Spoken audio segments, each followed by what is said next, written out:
yo tengo una sorpresita para... Alejandro Marcano tiene una sorpresita, aparte de la hermosa corbata que tiene. Yo no sé. Y toda la tecnología que estoy implementando hoy. Aparte de eso, toda la tecnología que está implementando, que más que implementarla él, que está ya en la franja de votantes de Joe Biden, ha tenido una gran ayuda de su asistente tecnológico, que es su hijo, que lo ha ayudado a utilizar todos los gadgets que el día de hoy ha incorporado a su carrera. Te voy a decir una vaina. No te deseo que llegues a los 52 años como yo con la tecnología. Soy bruto. Pero es que tú eres de la generación Atari, ¿no? Sí, sí, el primer Atari en mi casa nos da ping-pong. Claro, no. Exacto. Yo soy del Nintendo, hijo. Yo soy del Nintendo para adelante. ¿Entiendes? Entonces, no, yo eso ya era grande cuando eso. No, exacto. ¿Ves? Entonces esa es la diferencia. En cambio, tus hijos nacieron con un teléfono celular en la mano. Sí, mismo. Y lo tratan uno. Viste como lo que me dijo mi hijo, ponte eso bien, que parece un alienígena. Me hace pero como me dijo, como le vi en estos días, un video graciosísimo de una persona contemporánea con nosotros en su carro, que tiene su carro arregladito y logró conseguir, eso se ha puesto ahora de moda, ¿no? De buscar objetos antiguos, viejas consolas y tal. Y él le puso un reproductor de cassette a su carro clásico. Entonces lo está enseñando a su hija. Y entonces le dice, le muestra el cassette y dice, ¿tú sabes qué es esto? Le dice, no. Y se lo mete al reproductor y empieza a sonar la música. Y la hija, ¡ay, qué impresionante! Y la hija le pregunta, ¿de cuántos gigas es eso? No, tú sabes lo más... ¿Cómo respondes tú a eso? Claro, no, te voy a echar otro cuento para que tú veas lo que me pasó a mí con mis hijos, ¿no? ¿Cómo te das cuenta que tú eres parte de una generación que pasó y que estás dándole paso a otra? Cuando encontramos un teléfono eso que tú marcabas con un disco y mis hijos lo vieron, es decir, porque tú sabes, en eso mismo, a mí me gusta mucho la cosa, lo que pasa es que yo creo que las energías se pegan y mi esposo no me deja entrar en los anticuarios que aquí son famosísimos en Estados Unidos, pero encontramos un teléfono de eso y mis hijos lo tocaban, te estoy hablando hace 2 o 3 años, como los botones, pero ¿cómo marcabas cada número? Entonces, explicarle que tenía que darle la ruedita, qué cómico. No, ahí comprobamos realmente que era otra generación y nosotros somos de otra generación. ¿Y si te ponías a explicarle el truco que usaba cuando en tu casa le ponían candado a la ruedita? Ajá, y cuando, porque yo era bueno, siempre he sido y me mantengo chismoso, que le bajabas el botoncito blanco para escuchar lo que está hablando tu papá o tu mamá, es decir, a la mitad, entonces ellos no se dan cuenta que sonaba, pero podías empezar a escuchar. Una cosa impresionante, impresionante. Fíjate tú una cosa, ¿no?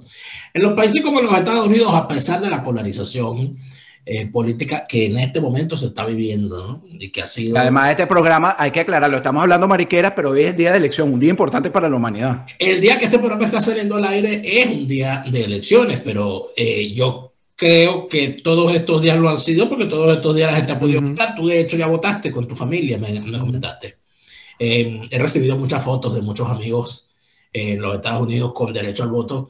Me ha alegrado mucho, independientemente de la posición que cada quien tenga, porque de alguna manera uno ve a un venezolano que está ejerciendo el derecho al voto en un país donde siente que su voto tiene valor. Más allá de la polarización, ¿no? O sea, tú ves a la gente y dice, oye, estoy votando, ¿no? Eso es genial. Pero también eso, cuando esta mañana recibía, esta mañana o ayer, la foto de una de mis primas que está votando en California, me empecé a pensar lo que eran para nosotros las elecciones antes. O sea, estamos hablando de que eso también lo perdimos, de cómo unas elecciones eran un día donde uno sabía lo que igual, ganara quien ganara, iba a haber. Iba a haber un gran operativo en la televisión, iba a haber grandes operativos en la radio, en las emisoras de radio, e iba a haber una celebración.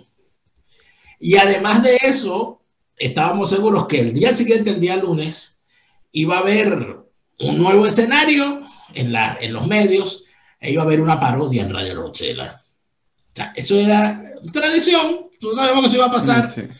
En los Estados Unidos quizás el escenario polarizado ha hecho que se sienta un escenario catastrofista, ¿no? Y que empiece la gente a pensar esto y lo otro. Pero yo quisiera irme a lo que es o a lo que podría ser, ¿no? Entonces me dio por revisar, sobre todo hoy, día de elecciones, donde la gente en los Estados Unidos, seguramente muchos venezolanos dirán, no, yo estoy tan tenso que yo hoy no trabajo, yo prefiero quedarme hoy en casa y dedicarme a ver la televisión, ¿no? Que el día de las elecciones la televisión no informa, porque no hay nada que informar hasta pasar las 9 de la noche. ¿Qué podría yo recomendarle a una persona el día de hoy en los Estados Unidos? Mire, hay unas extraordinarias películas sobre las elecciones y sobre las votaciones y sobre los procesos anteriores y sobre la política en los Estados Unidos que quizás ayude a entender muchísimas cosas. Hay una película que se me ha venido a la mente en estos días, Alejandro, y tiene que ver con los hechos vividos en las elecciones del año 2000, que me vinieron a la mente. Bush. Sí, porque me vinieron a la mente con todo este cuento que cargan los demócratas diciendo que que Trump podría no aceptar los resultados. Y han creado de eso una tendencia de que Trump no va a aceptar los resultados, ¿verdad? Y que eso sería una cosa terrible, horrible para la democracia. Y entonces yo digo, bueno, pero a esta gente se le olvidó que en el año 2000 fue Bill Clinton quien no aceptó los resultados electorales que daban ganador a Bush y los impugnó en un tribunal junto a su candidato Al Gore, los demócratas, el Partido Demócrata, y mantuvieron a los Estados Unidos durante 2 semanas expectantes. ¿No saben quién era? Y contaron voto a voto y después la decisión estuvo en manos de la Corte. No, y que al final, más que en manos de la Corte, estuvo en manos de yo diría que de las élites del país que dijeron, de verdad nosotros vamos a exponer a nuestro prestigio a esto, a un reconteo en tribunales como si fuésemos una república bananera. O sea, y eso es una cosa bien interesante. Hay una película muy buena sobre esto que se llama Recount o Reconteo, que es con Kevin Spacey, por cierto, y varios muy buenos artistas, pero yo recomendaría verla hoy, el día de hoy, véala, porque cuando vayan a hablar de lo que fue inclusive se está hablando ahorita mucho de eso, que cada voto va a valer, que ningún candidato va a dar su brazo a torcer hasta que se cuente el último voto, etcétera, ¿no? O sea, toda esa cantidad de cosas que de paso en los Estados Unidos no se hace porque no se gana por el voto popular. Entonces, si tú tienes una tendencia donde es imposible que en el estado de Texas se revierta la tendencia, se deja de contar.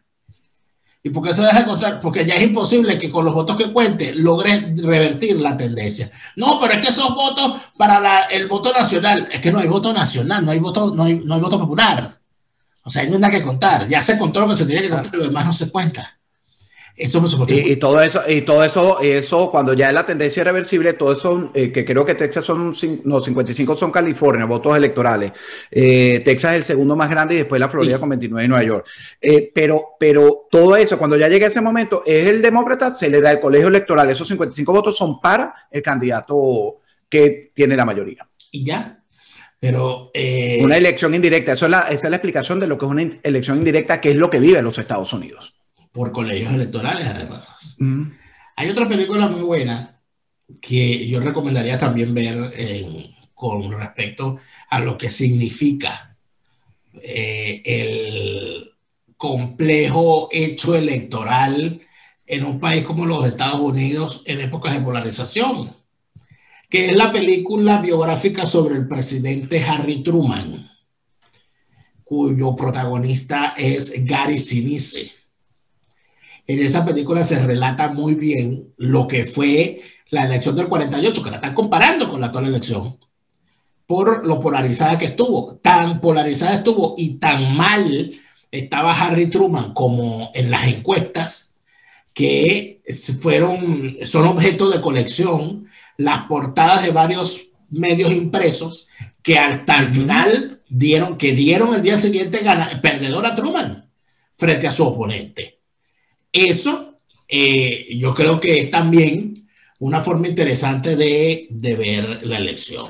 Oye, y la tercera película que yo recomendaría para todas estas cosas.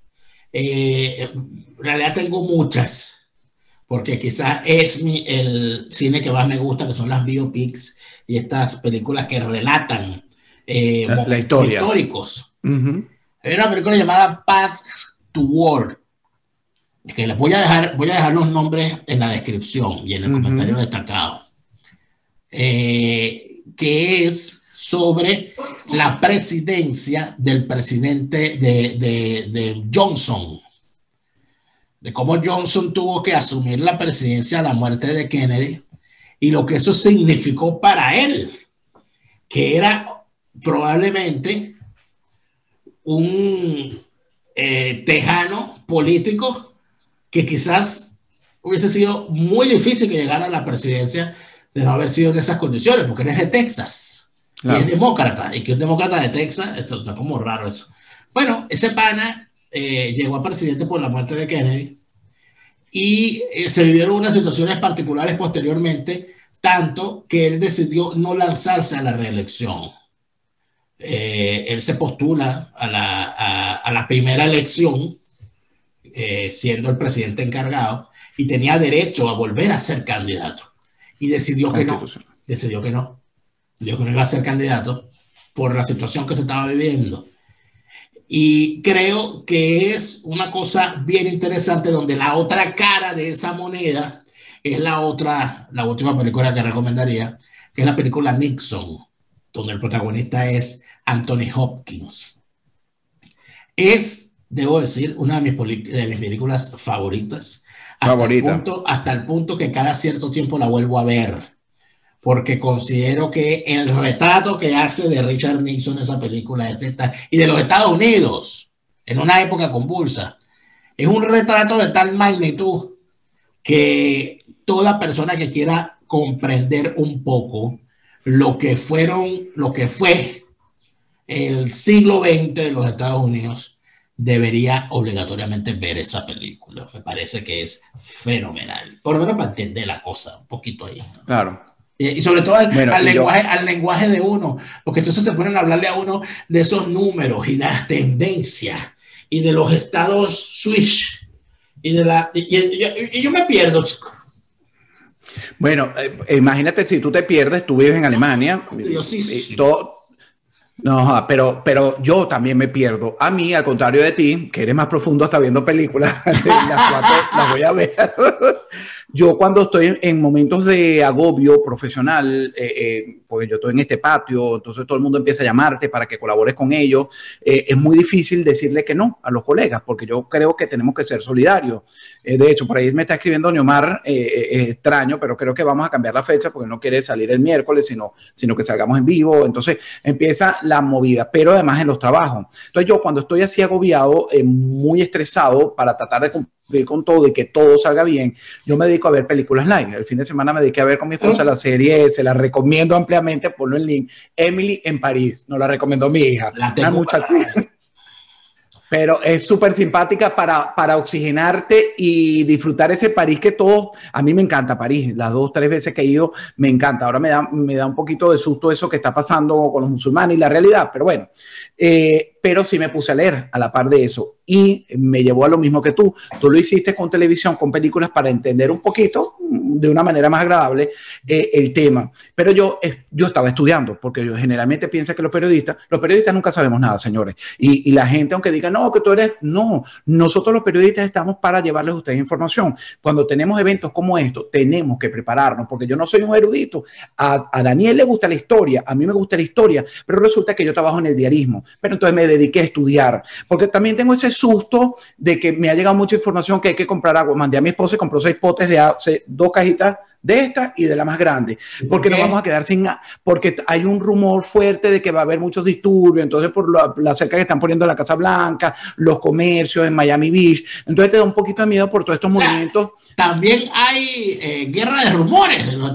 Claro, hay una guerra de rumores terrible. Es más, tengo un audio. También hay audios. de una mujer de un hotel que dice, señores, yo estoy en un hotel en Miami Beach, nos han dado la orden, nos vamos a cuartelar. Entonces, claro, eso te va generando nervios. Mi esposa, más inteligente que yo, me dice, no le hagas caso a esos rumores. ¿Verdad? Porque resulta que acuérdate que si nosotros estamos combatiendo el castrochavismo, ellos están aquí, en este patio. Entonces, es cierto. Entonces, bueno, me puse a revisar la historia de las polarizaciones, y si tú te vas a la historia, y eso me encanta a mí leerla, porque bueno, la lectura te da a ti la imaginación, no hecha a fabricar que sea una película de cine o de televisión, leerlo, imaginártelo. Cuando Abraham Lincoln, el primer republicano de los Estados Unidos, con esa confrontación que había entre el norte y el sur, que además en esa época el Partido Republicano era progre, porque su idea era acabar con, entender la palabra progresista en su buen sentido, acabar con la esclavitud, la polarización que hubo en esa época y posterior a esa época donde no había la comunicación y las vías de comunicación era extrema, y el país sobrevivió con las instituciones que fueron creadas. Entonces ahí vas entendiendo, Daniel, y amigos que nos están viendo, suscriptores, el por qué y la razón de que Estados Unidos decidió, y es muy difícil cambiarlo, que las elecciones fueran indirectas. Porque aquí todos los estados rurales, que siempre han sido el bastión y la mayor fuerza del Partido Republicano, tienen el mismo peso que ciudades muy habitadas o con más población, como puede ser California, Texas y la misma Florida o New York, ¿no? Entonces, cuando tú entiendes eso, dices, bueno, esta polarización es normal. Y entonces tenemos instituciones que van a verificar, como tú comenzaste al principio, en el 2000, con esa tensión que vivimos pero las instituciones nos garantizaron que aunque no estuviéramos de acuerdo, de repente tú estabas de acuerdo y yo no estaba de acuerdo, teníamos que confiar en los resultados que nos estaba dando la ley y la justicia. Y generalmente eso pasa aquí en Estados Unidos. A pesar de que Trump haya dicho, porque él lo ha dicho, que iba a desconocer, por ahí acabo de leer también una noticia de que los votos en los centros como estaciones de servicio van a ser impugnados en Texas. Todo eso, hay instituciones que funcionan y nos dan la garantía de que aquí ni uno ni otro van a poder hacer, ni van a hacer lo que les da la gana. Entonces, bueno, yéndome a esa historia, lo que te quería decir era que aquel momento histórico, claro, la repetición del gobierno, cuando iba a empezar en el 65, Abraham Lincoln, no lo pudo porque lo asesinaron. Entonces, la tensión fue como pasó, ya tú también lo relatabas, con Kennedy, los momentos posteriores, pero fíjate cómo no hemos perdido el papel de uno de los países más importantes del mundo, para no decir el más importante. Pues. Y aparte de eso que yo le tengo miedo no, mejor dicho, a mí no me gusta usar la palabra inédito para los hechos, porque en la historia es bastante difícil que haya algo inédito. Sí hay cosas inéditas. Que fue inédito que llegara un negro a la presidencia en los Estados Unidos. Sí, claro, fue inédito, sin duda. Pero si le echamos una revisadita al señor Obama, estamos seguros que Obama llegó a la presidencia por ser negro. Estamos seguros que Barack Obama es un negro dentro de lo que significa ser negro en los Estados Unidos. ¿O estamos hablando de que Obama fue lo más cercano a que un negro llegara a la presidencia? Es un debate interesantísimo. Sí, así y súper profundo. Pero cuando eso que tú dices de los votos electorales, eso que está planteado en la Constitución de los Estados Unidos con respecto a el free speech, la libertad de expresión, free speech, con respecto al derecho a portar armas, con respecto al sistema electoral. Si la persona, yo le recomendaría a las personas que quieren andar opinando a la ligera, que afortunadamente ya en estos tiempos no necesitas ni siquiera saber inglés, aunque sería un plus, pero ni siquiera necesitas saber inglés para conocer la Constitución de los Estados Unidos, porque la Constitución está online en español. Y usted lee esa Constitución y entiende con sus enmiendas, y entiende que allí hay un concepto de país donde el gran problema siempre fue el tema de quién tiene el poder. Y cuando usted ve que dice we the people y no el Congreso de la República de tal, eso es desde el punto de vista de la palabra, tiene un gran peso. ¿Quién encabeza la Constitución de los Estados Unidos? We the people. No el Congreso de los Ajustadores tal a nombre de nosotros, no, we the people. Eso ya es algo importante. Y luego está el porqué de las armas. Bueno, porque esta es una gente que vino huyendo de una tiranía y que vio que tenían que liberarse de otra. El tema del por qué el eterno problema con el Estado federal y los impuestos. El tema de por qué eso, de que, qué sé yo, New York no se sienta menospreciada frente a Florida, ni Florida frente a Texas, claro, ni Texas frente a California, ni qué sé yo, ni Massachusetts frente a todo esto. Entender eso es necesario, te habla paja. Y la gente habla mucha paja sin en materia, chicos. Sin tener, fíjate que yo comencé diciéndote y no lo aclaré, me perdí como siempre, que estoy leyendo instrucciones de canal, está todo el mundo vuelto loco, los jefes mandando. Tú sabes que siempre hay más caciques que normalmente así. En todas las tribus. Y en la mía también, la que comíamos casabe mojado, mira. Sí.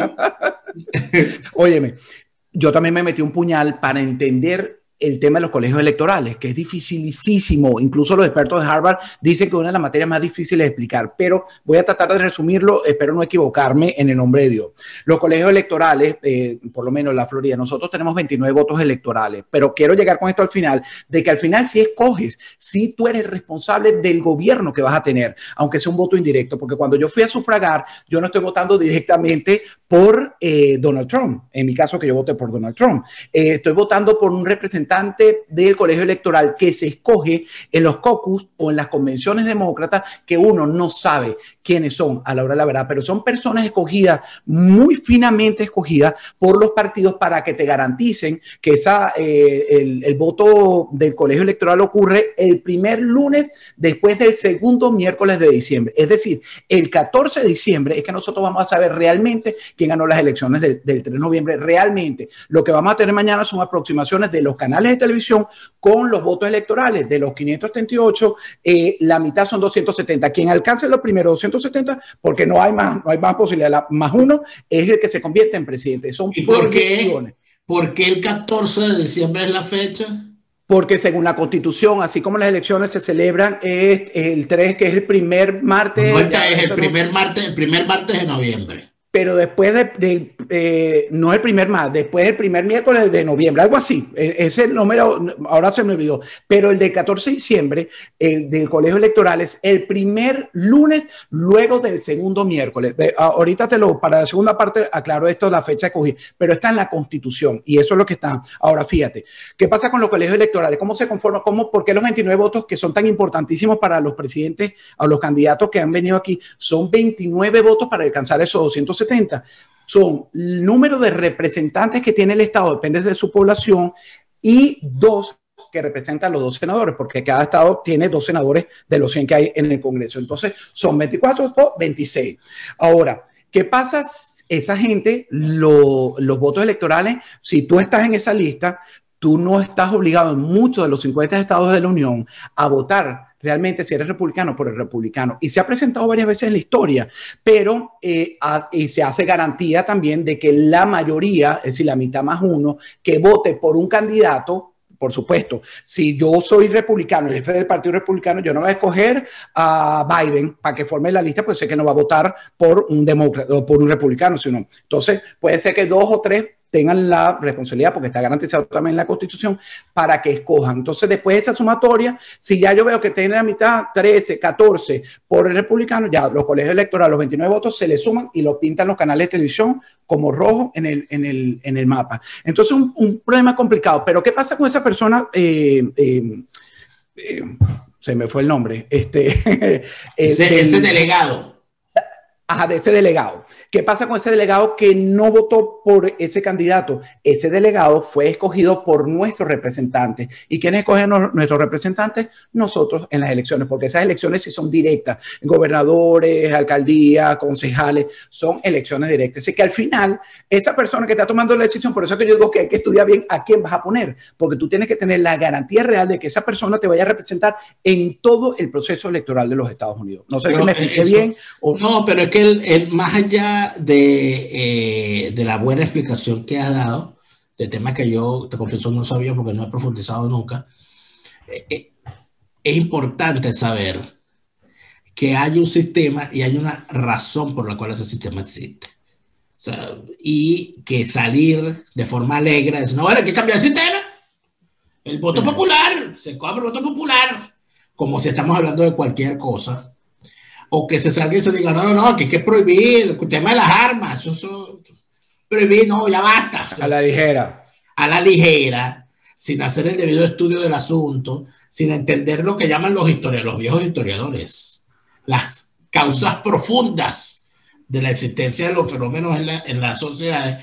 Mira, mucha gente termina robando. De todas maneras, vamos a seguir hablando del tema del porqué de las elecciones, de para dónde van, etcétera, en el canal de Alejandro. Sin embargo, yo les voy a dejar aquí abajo, que siempre me lo reclaman. Oye, pero ¿cuál fue el libro que dijiste? Bueno, si es un libro, pueden echar para atrás y escuchar nuevo el libro. Ahora, si es una película, quizás es mejor que yo les deje la listica, ¿no? Y la gente reclama los últimos días de que el segmento que grabamos, y yo les explico, no, eso me lo manda Daniel, el tuyo se oye perfecto, es un sabotaje. Yo le digo, bueno, por eso me compré este excelente micrófono, mira el tamañote, más grande que mi cabeza, mira, más grande que mi cabeza, y espero que haya un buen sonido, así que no reclame más por el sonido. Y me puse todo aparatico que me ha costado usarlo. Pero ahí tienen. Así que, cero quejas. A partir de ahora, no es por el micrófono que ya lo tenemos. Hay mucha gente que dice, pero tu programa se escucha mal. Entonces tú le dices, ¿con qué lo estás escuchando? ¿Con qué lo estás escuchando tú? No, con mi teléfono Motorola Razer, ¿no? De bola que se está escuchando mal. Ese piazo de teléfono que lo estás escuchando. Pues para cambiarte los audífonos. Papá. Eso dice, papá, no le pare, no le preste atención, porque esa gente lo está escuchando en algún device. No, porque es que claro, también hay que decir, hay que agradarle eso a la gente sin ánimo de menospreciar, sobre todo a la gente que está en Venezuela, que nosotros entendemos que hay muchísimos problemas de conexión en Venezuela y muchísimas veces los problemas que ustedes tienen para la imagen o para el audio no es del emisor ni es culpa de YouTube, sino culpa de ese internet de cheat que lamentablemente tienen en Venezuela. De todas maneras, nosotros hacemos el mayor de los esfuerzos porque el audio sea óptimo para que tengan la mejor versión de todas estas cosas. En el enlace dejo todas esas películas, todas esas recomendaciones y también, lo más importante, el enlace para que vayan al canal de Alejandro para que vean la segunda parte de esta conversación que está buenísima. Hoy, día de elecciones. Voy a revisar a ver si todo lo que expliqué está bien explicado. Y si no lo vuelves a explicar, no hay problema. Entonces, usted tiene que ir a otro segmento, porque ahí es donde es la segunda vuelta de estas elecciones. A ver si Alejandro estuvo en lo correcto o no. Así que vámonos para allá. Nos vemos allá en el canal de Alejandro. Con el favor de Dios.